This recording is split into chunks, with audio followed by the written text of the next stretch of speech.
नमस्कार दोस्तों, स्वागत है आपका। राजस्थान में चुनाव के नतीजे 3 दिसंबर को आने वाले हैं, यानी कि कुछ ही घंटों में फैसला हो जाएगा कि राजस्थान में सरकार कौन बना रहा है। इसी बीच एक और डेवलपमेंट हुआ है, जिससे राजनीति हलचल तेज हो गई है। पूर्व मुख्यमंत्री और बीजेपी नेता वसुंधरा राजे ने शुक्रवार देर रात राजस्थान के राज्यपाल कलराज मिश्र से मुलाकात की। अब कलराज मिश्र और राजे की इस मुलाकात के भी कई सियासी मायने निकाले जा रहे हैं। हालांकि वसुंधरा राजे ने ये साफ तौर पे कह दिया है कि ये मुलाकात एक शिष्टाचार भेंट है। इधर एग्जिट पोल में भी ऐसा कुछ भी दिखाया नहीं गया जिसमें राजस्थान में भाजपा की सरकार बनने जा रही हो, और एग्जिट पोल अब मनमाने खेल करता है, जबकि इससे कोई फर्क तो पड़ता नहीं है। एक और बात, सट्टा इज़ अ बैड थिंग, लेकिन फलौदी के सट्टा बाजार के समीकरण कह रहे हैं कि इस बार राजस्थान में भाजपा की सरकार बनेगी। तो आज इसी पे बात करते हैं कि वसुंधरा राजे के बाद दूसरा सीएम का फेस कौन, और कौन से दिग्गज हारेंगे, किन बागियों की जीत आपको चौंका सकती है। मेरे आज के बहुत ही खास मेहमान हैं डॉक्टर अविनाश सिंह। इन्हीं से जानते हैं कि राजस्थान में क्या चल रहा है। अविनाश भाई, बहुत बहुत स्वागत है आपका। नमस्कार। प्रणाम मैम, आपको, आपके सभी दर्शकों को। तो ये क्या चल रहा है इस समय राजस्थान में, क्योंकि पूर्व मुख्यमंत्री और बीजेपी नेता वसुंधरा राजे ने भी शुक्रवार लेट इवनिंग में राजस्थान के राज्यपाल कलराज मिश्र से मुलाकात की है।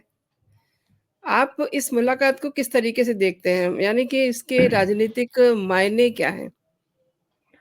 देखिए, सबसे पहले तो दर्शक ये समझ ले कि राज्यपाल से नेता मिलते रहते हैं, ये कोई बड़ी बात नहीं है। चूंकि ये चुनाव का समय है, एक दिन बाद काउंटिंग है, 2 दिन बाद काउंटिंग है, तो मिलना थोड़ा सा मायने रखता है। देखिए, ये होती है प्रेशर पॉलिटिक्स। ये दिखाना होता है कि ऐसा है कि जो जितने भी लोग जीत वीत रहे हो और जो भी मुख्यमंत्री की रेस में चल रहे हो, चाहे राठौर साहब हो, चाहे उसके बाद और भी कई सारे केंद्रीय मंत्री हैं, बाबा बालकनाथ हैं, या एक महिला हैं दिया कुमारी, ये जितने भी लोग चल रहे हैं इस पूरे समीकरण में, इस पूरे समीकरण में मैं ही मुख्य हूं। वसुंधरा राजे ने ये दिखाने की कोशिश की है, क्योंकि उससे जस्ट पहले वसुंधरा राजे ने राष्ट्रीय अध्यक्ष जेपी नड्डा जी से बात की थी। जी जी, एग्जैक्टली। राजनाथ सिंह जी से बात की थी। तो बात कर लिया तो एक बात, राज्यपाल से मिल लिया तो अब दूसरी प्रेशर पॉलिटिक्स हो गई कि देखो ऐसा कि केंद्रीय नेतृत्व से परमिशन मिला है तभी राज्यपाल मिले। यहां दो बातें हैं, क्योंकि राज्यपाल जो हैं वो कहीं ना कहीं बीजेपी से ही जुड़े रहे हैं पहले से, और बीजेपी ने उनको नियुक्त किया है।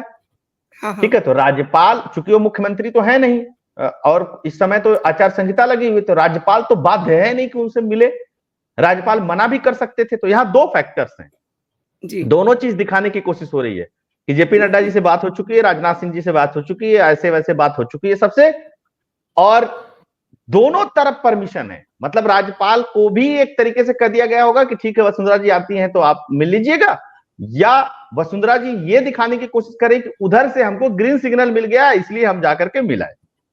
अदरवाइज इस भेंट का कोई मतलब नहीं। तो ये इसको कहते हैं प्रेशर टेक्निक। देखिए, वसुंधरा राजे पुरानी नेता है, वसुंधरा राजे को पॉलिटिक्स समझाने की जरूरत नहीं है।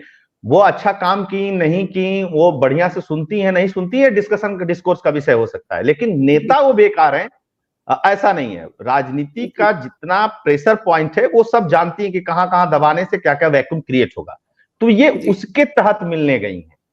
ऐसा कुछ नहीं है कि वसुंधरा राजे मिलने चली गई तो उन्होंने जीत के विधायकों का वहां पे दे दिया और बोल दिया कि नहीं नहीं हम हमारे पास समर्थन है और भारतीय जनता पार्टी के का कोई मतलब नहीं है। इस तरीके की कोई बातें नहीं है, या कोई विद्रोह की बात या इस तरीके की कोई बात नहीं है। ये सिर्फ और सिर्फ उन उम्मीदवारों को जो कल जीत मिलेगी उनको, उनके तक ये मैसेज पहुंचाना था कि राजस्थान के राजनीति में मैं अप्रासंगिक नहीं हूं। मेरी बात राष्ट्रीय अध्यक्ष से हुई है, मेरी बात राजनाथ सिंह जी से हुई है, मेरी बात और केंद्रीय नेतृत्व से हुई है, और उनके कहने पे ही मैं राज्यपाल से मिलने गई जी। राजनीति में कुछ कुछ दिखावे की चीजें होती हैं, वो करते रहना चाहिए। तो ये इसका बस इतना ही मतलब है, इसका बस इतना ही सेंस है जी। इससे पहले जो मुख्यमंत्री हैं अशोक गहलोत, वो भी राज्यपाल से मिले थे, तो उनकी क्या हाँ, मंशा तो रही? सेम यही मंशा है। जी। देखिए सचिन पायलट इस समय कहां है, मैं आपको बता देता हूं। सचिन पायलट इस समय दिल्ली में। हुँ। अशोक गहलोत कहां है? अशोक गहलोत राजस्थान में है। हुँ। पूछिए क्यों?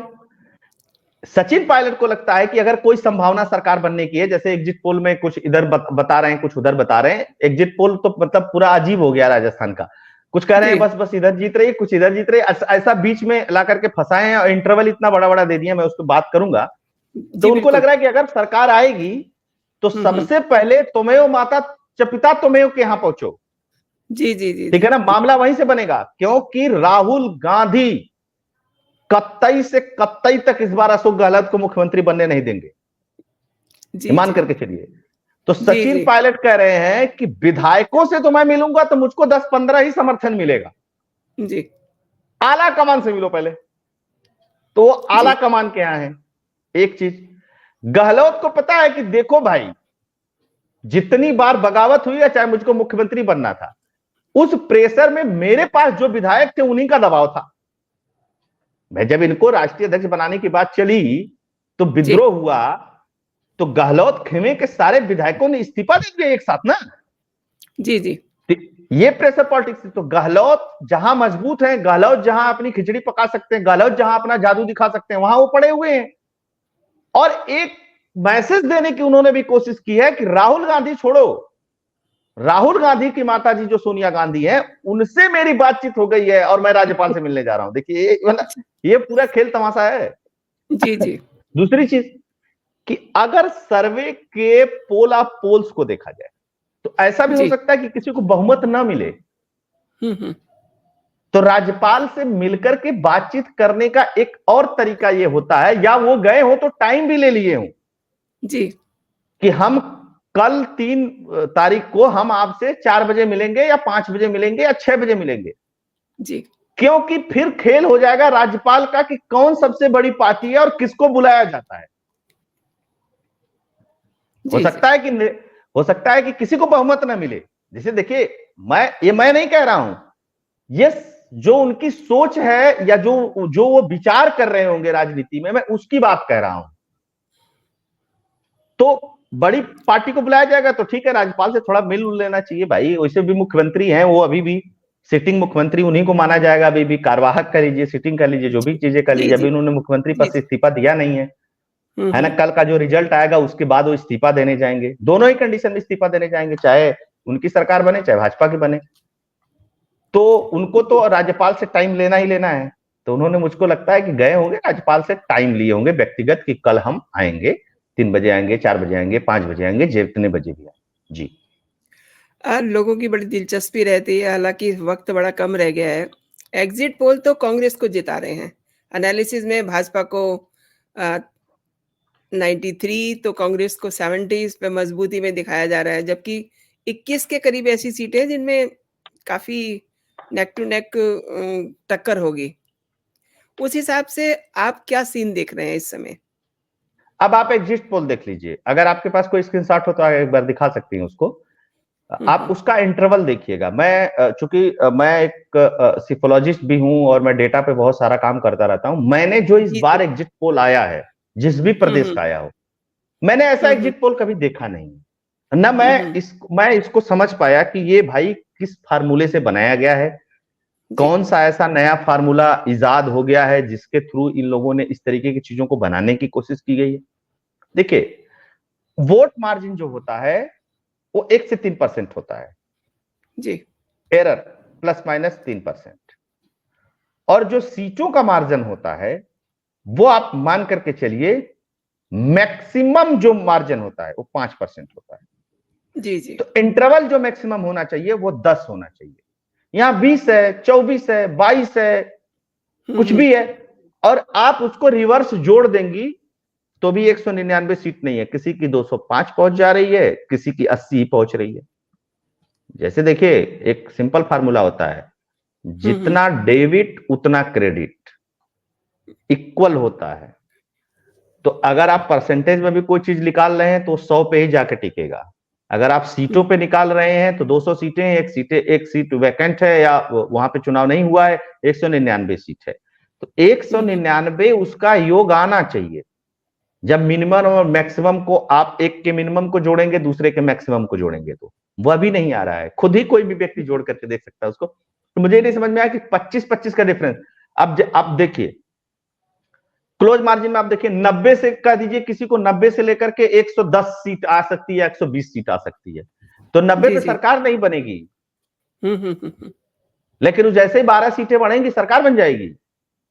जी। तो ये कंफ्यूजन है। इस मतलब मैं एग्जिट पोल देख रहा था, मैंने कहा कि गलत हो सही हो अलग है विषय, जी।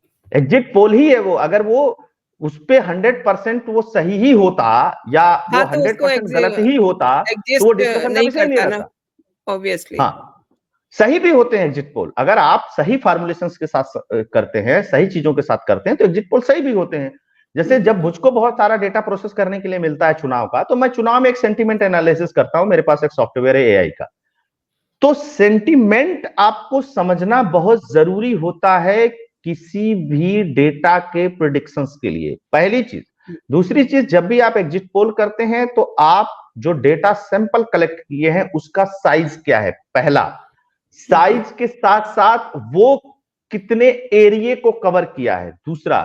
तीसरा होता है कि आपने उस डेटा का क्लीनिंग कितना तरीके से अच्छे से किया है। चौथा होता है कि आपने उसका विजुअलाइजेशन कितने तरीके से किया है। करोड़ों लोग वोट दे रहे हैं, आप 10,000 15,000 के सैंपल पे बैठ करके प्रेडिक्शंस कर रहे हैं, ठीक है। आप इतना बड़ा बड़ा इंटरवल ले लेंगे, कोई ना कोई तो सही हो जाएगा। आप देखिएगा, किसी ने 60 दिया है भाजपा को, तो किसी ने कांग्रेस को 60 दिया, अब कोई एक तो सही हो जाएगा, क्योंकि प्रोबेबिलिटी बस तीन ही है, या तो कांग्रेस जीतेगी, या तो भाजपा जीतेगी, जी, या तो जी। कोलिजन सरकार बनेगी। चौथी कोई प्रोबेबिलिटी नहीं है इसमें।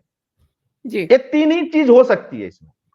अब तीनों को लेकर के आप तीन अलग अलग प्रोजेक्शंस दे दीजिए, कोई एक प्रोजेक्शन तो सही हो जाएगा, वो अपना ताली बजाएगा, देखिए मैं सबसे अच्छा काम कर दिया। हाँ, बिल्कुल। तो ये है इसका तो एग्जिट पोल का। डॉक्टर अविनाश, आप स्टेट एक्सपर्ट भी हैं। अब जैसा कि आपने बोला कि एग्ज़िट पोल का जो हो गया तो हो गया, नहीं तो मतलब लास्ट मोमेंट पे मतदान का क्या रुझान रहा मतदाता का, उसी के ऊपर ये सारी बात डाल देते हैं। लास्ट मोमेंट का खेल जिसको बोलते हैं। लेकिन अब एक और सट्टे की बात सामने आ रही है। उन्होंने बीजेपी को जिताया है। उनका क्या फ़ॉर्मूला है? देखिए, सट्टा तो इलीगल है देश में, लेकिन बहुत सारी जगह सट्टा बिल्कुल। खेलते हैं। तो सट्टा बाजार में 4-5 बाजार बड़ी फेमस है। एक तो फलौदी है। फलौदी, जी। चूंकि आपको मैं बता दूं, फलौदी राजस्थान में एक जगह है, जी, जी। और संभवतः शायद वो जिला भी बन गया है क्या, आई डोंट नो, लेकिन एक कस्बा है, हुँ। इतना मुझे पता है। जी, जी। फलौदी एक कस्बा है, वहां पे इस तरीके की चीजें होती हैं, और उस मार्केट को फलौदी का सट्टा मार्केट कहते हैं। हुँ, तो हुँ। चूंकि पैसा वहां लगता है, हुँ, हुँ। सट्टा मार्केट जो है, जहां पैसा लगता है, जो सच्चा मार्केट है, वो इसलिए ज्यादातर सही होते हैं, या बहुत गलत भी हुए हैं बहुत बार। ऐसा नहीं है कि आप कह सकते हैं ये तो टीवी वाले कहते हैं कि गलत नहीं होते हैं, या लोग सोशल मीडिया पे कहते हैं गलत नहीं होते हैं, ऐसा नहीं है, बहुत बार गलत हुआ है। छत्तीसगढ़ के चुनाव में ये लोग गलत हो गए थे, पिछली बार के चुनाव में सारे एग्जिट पोल छत्तीसगढ़ में गलत हो गए थे। जी। 2019 के चुनाव में भी फलौदी गलत हो गए थे। उत्तर प्रदेश में जब अखिलेश और मायावती का गठबंधन हुआ था 2019 के चुनाव में, तभी फलौदी का सट्टा बाजार गलत हो गया था। तो जो पैसा लगता है, तो पैसा लगता है तो फलौदी में ही नहीं लगता है, पूरे देश भर में हुँ। लगता है, इनका पूरा नेटवर्क होता है। जी। तो वहां से पैसा लगाने वाला बड़ा सोच समझ करके पैसा लगाता है, हुँ, हुँ। ठीक है। तो आप कह सकते हैं, लेकिन राजस्थान में गहलोत वापस आएंगे, बीजेपी नहीं आएगी, या बीजेपी आएगी गहलोत नहीं आएंगे, इन दोनों ही कंडीशंस में कोई ऐसी बहुत बड़ी डेवलपमेंट नहीं हुई है। जैसे मैं आपको बता दूं कि अशोक गहलोत के खिलाफ बहुत बड़ी एंटी इनकम्बेंसी नहीं थी राजस्थान में, यह सच है। लेकिन कांग्रेस के विधायकों के पास बहुत बड़ी एंटी इनकम्बेंसी थी, यह भी सच है। जी। और वसुंधरा राजे जी का जहां तक बात है, लोगों ने कहा इग्नोर कर दिया, इग्नोर कर दिया। बिल्कुल इग्नोर नहीं किया भारतीय जनता पार्टी ने। आप बताइए ना, कहां इग्नोर किया? बस भारतीय जनता पार्टी ने उनको मुख्यमंत्री का कैंडिडेट नहीं घोषित किया। और क्यों करे? कार्यकर्ता, भारतीय जनता पार्टी कार्यकर्ता बेस्ड पार्टी है। कार्यकर्ता बेस्ड पार्टी में आपको पता था कि PM in waiting Lal Krishna Advani रह जाएंगे और नरेंद्र मोदी पीएम बन जाएंगे? खुद सोचिए। जी। राजनाथ सिंह इतने बड़े नेता रहे, उत्तर प्रदेश के मुख्यमंत्री रहे, देश के गृह मंत्री रहे, उनका बेटा रिकॉर्ड वोटों से उत्तर प्रदेश में दो दो बार चुनाव जीता, 2 बार विधायक है राजनाथ सिंह का बेटा। और अभी कहां से है? नोएडा जैसी जगह से, जहां से राजनाथ सिंह का कोई लेना देना नहीं है। आप ये बताइए कि क्या वो मंत्री भी बन पाया? मुख्यमंत्री तो छोड़ दीजिए, मंत्री भी नहीं बना राजनाथ सिंह का बेटा। रिकॉर्ड वोट से 2 बार विधायक और उसके अलावा राजनाथ सिंह का बेटा। लेकिन मुलायम सिंह यादव मुख्यमंत्री रहे तो अखिलेश यादव मुख्यमंत्री बनेंगे, ये हुआ ना। तो इस सिचुएशंस में भी अगर आप देखेंगे, इस कंडीशंस में भी आप देखेंगे, तो एक लोकतांत्रिक पार्टी है, निश्चित तौर पर लोकतंत्र है। और नेतृत्व की जहां तक बात है, तो नेतृत्व हमेशा 2-3 लोग ही करते हैं टॉप पे।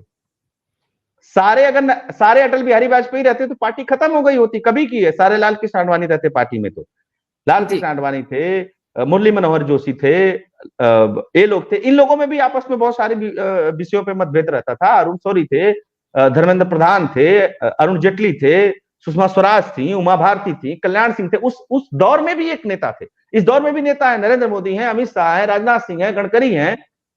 मतभेद भी आएंगे, कोई ऐसा थोड़ी नहीं कि परिवार की कहानी है कि मतभेद नहीं होगा। और राजनीति में कौन नहीं चाहेगा? मैं एक कार्यकर्ता अगर होता भाजपा का, तो मैं भी चाहता कि मैं प्रधानमंत्री बनूं। जी। तो अब ये थोड़ी ना होगा कि मैं मोदी के खिलाफ विद्रोह कर दिया, नहीं, बिल्कुल नहीं। तो इसी तरह राजस्थान में भी जो भाजपा के नेता हैं, वो सब चाहेंगे, एक मुख्यमंत्री रही हैं, वो क्यों ना चाहें कि मैं मुख्यमंत्री बनूंगी। ठीक है, वो तो विधायक और पार्टी नेतृत्व और संगठन और हार जीत वो तय करेगा ना। गजेंद्र सिंह शेखावत है, वो भी मुख्यमंत्री बनना चाहते हैं। बाबा बालकनाथ को लेकर के एक बड़ी हाइप है, उनके सीट पे बहुत भारी मात्रा में मतदान भी हुआ है। उनको योगी की तरह ट्रीट किया जा रहा है, क्योंकि उसी नाथ पंथ के वो भी हैं, महंत हैं। तो बहुत सारी चीजें हैं। लेकिन मुझको लगता है अभी भी कि राजस्थान में बीजेपी संभवतः किसी महिला को ही बनाएगी, संभवतः, मुझे ऐसा लगता है। मेरी किसी से बात नहीं है, लेकिन मुझे लगता है कि राजस्थान और छत्तीसगढ़ दोनों में भारतीय जनता पार्टी किसी महिला को ही मुख्यमंत्री बनाएगी जब उसकी पार्टी जीतती है तो। अच्छा, आपने थोड़ा-सा अज़्यूम तो किया है, लेकिन हमने बात की एग्ज़िट पोल की, जो कभी भी एग्ज़िस्ट नहीं करते हैं और एग्ज़ैक्ट नहीं होते हैं। हमने बात की इल्लीगल सट्टा इज़ अ बैड थिंग, सट्टे की भी हमने बात की। लेकिन अगर मैं बात करूँ डॉक्टर अविनाश सिंह की, तो उनके विचार से उन्हें क्या लगता है, उनका क्या अज़्यूम करते हैं आप?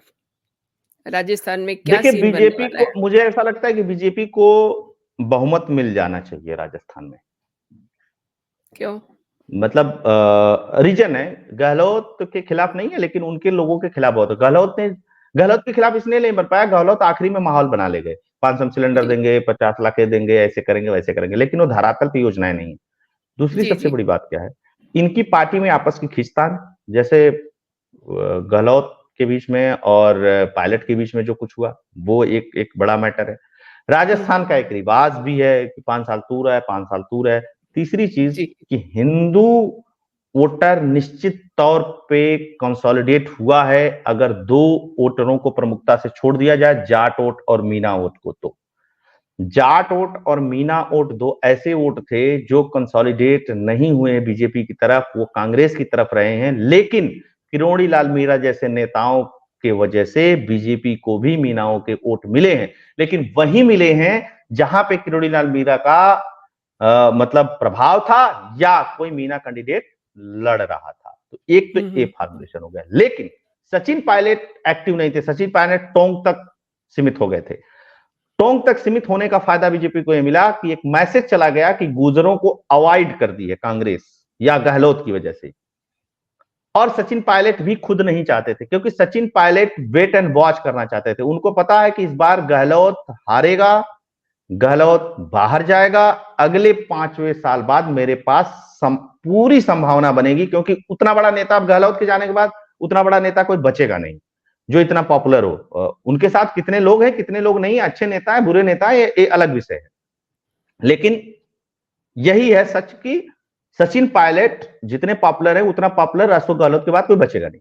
तो सचिन पायलट वेट करने की स्थिति में भी है कि ठीक है, इस 5 साल में तो कुछ होना नहीं है, और अगर जीत भी गए तो गहलोत ही बनेंगे मुख्यमंत्री, तो एक काम करते हैं कि छोड़ो, जाने दो। हमने एग्जिट पोल की बात की है, हालाँकि कल सब चीज़ें साफ हो जाएँगी। लेकिन गहलोत ने ऐसा क्या किया जो एग्ज़िट पोल को ये लग रहा था कि ये लग रहा है कि ये जीत रहे हैं? ऐसे कौन अब से देखिए काम मैं किए हैं आपको बताता उन्होंने? हूँ, 10 एग्जिट पोल आए हैं, 10 में से जी, 6 एग्जिट पोल हैं वो बीजेपी को जिता रहे हैं, 4 जी, एग्जिट पोल जो हैं वो कांग्रेस को जिता रहे हैं, ठीक है। जी। और इंटरवल जो है वो हंग असेंबली की है। हुँ, हुँ, हुँ, हुँ।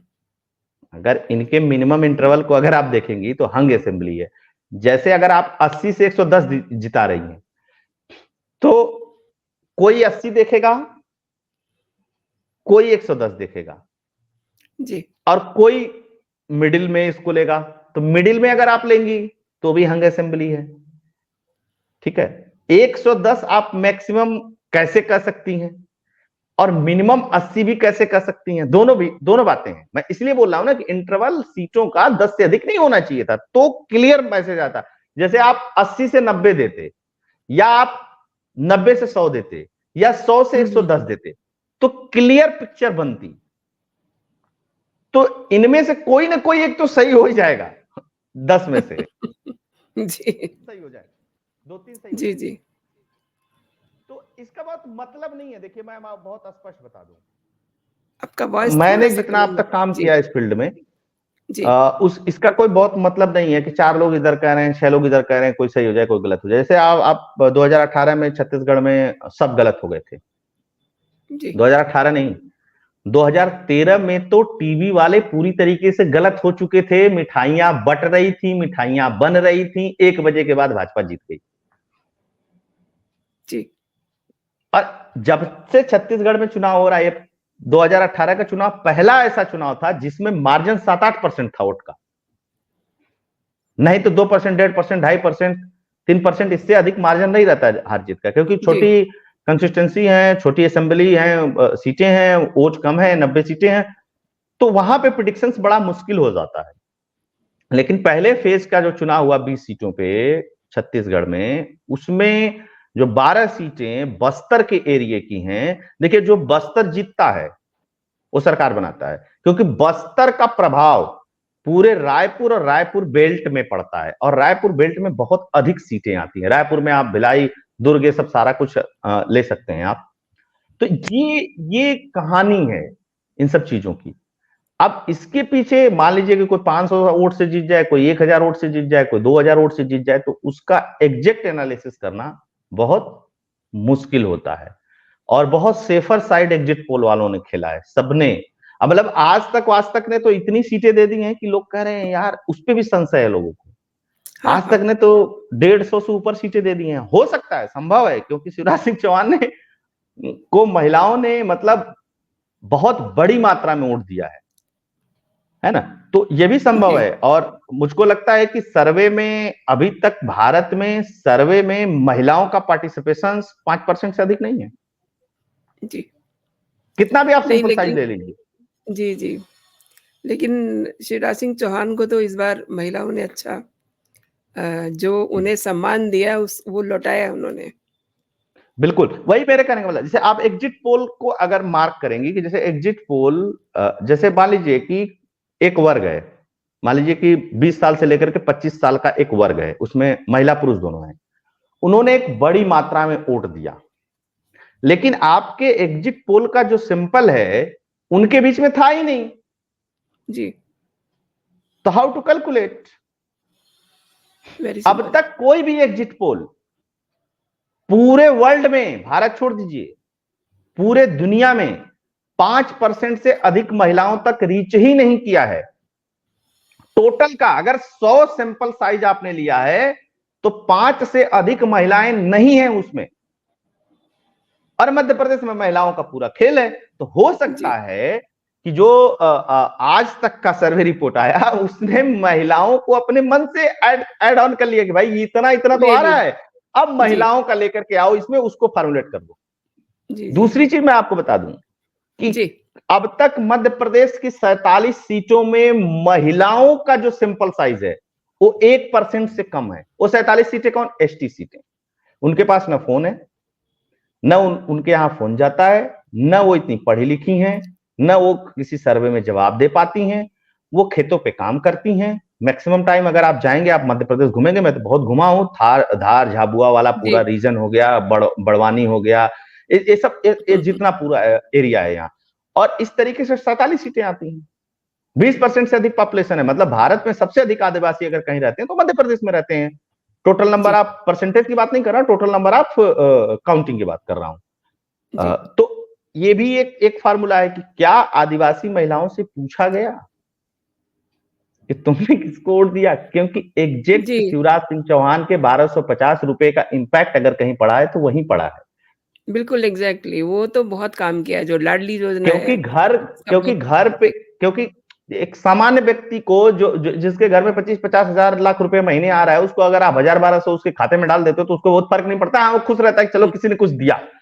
हाँ, लेकिन जो पूरे महीने में अगर 2-3 हजार 4 हजार रुपए बहुत मेहनत करने के बाद अर्न करता है, अगर उसके खाते में 1250 रुपए आ जाते हैं, और बाकी योजनाएं जो है केंद्र की चल रही हैं और सारी चीजें चल रही हैं, उसके अलावा आ जाता अलग से अचानक एडिशनल, तो उसके लिए बड़ी बात होगी। खुद सोच करके देखिएगा मैम, आपके लिए हो सकता है कि 500 रुपए बहुत मैटर नहीं करते, जी, लेकिन जी, अगर आपके घर कोई मेड काम करती है, अगर आप उसको 500 रुपए देती है, तो हो सकता है उसके लिए बहुत बड़ा मैटर हो ये। बहुत बिल्कुल, बिल्कुल, ये तो है। तो आपसे तो पूछ लिया गया, लेकिन आपके मेड से हुँ, पूछा ही नहीं गया हुँ, हुँ, कि भाई ये बारह सही सौ कह पचास रुपया शिवराज मामा का इंपैक्ट क्या है। उन्होंने तो बिल्कुल, लगा कि बिल्कुल। अच्छा अच्छा मैम है, पढ़ी लिखी हैं और ठीक हैं, पत्रकार भी हैं, सारी चीजें, इनसे पूछ लो। तो इन्होंने कहा कि ये तो ठीक नहीं है, फ्री वीज है, ये बहुत बेकार है, ऐसे नहीं करना चाहिए, इकोनॉमी ध्वस्त हो जाएगी, ऐसे हो जाएगी, वैसे हो जाएगी, मैं इसको प्रमोट नहीं करती हूँ, सारी बातें आपने कह दी। लेकिन हुँ, हुँ, अल्टीमेटली वोट देना है, और आपका भी वोट एक ही है और उस मेट का भी जी, वोट एक ही। जी, जी। इस अविनाश तरीके जी से चीजों आपका को समझना पड़ता है। जी, जी, जी। अविनाश जी आपका बहुत-बहुत शुक्रिया, धन्यवाद। आपने मेरे शो के लिए समय निकाला। फिर मिलते हैं। धन्यवाद। धन्यवाद। जय धन्यवाद। हिंद, जय भारत। जय हिंद। जय हिंद।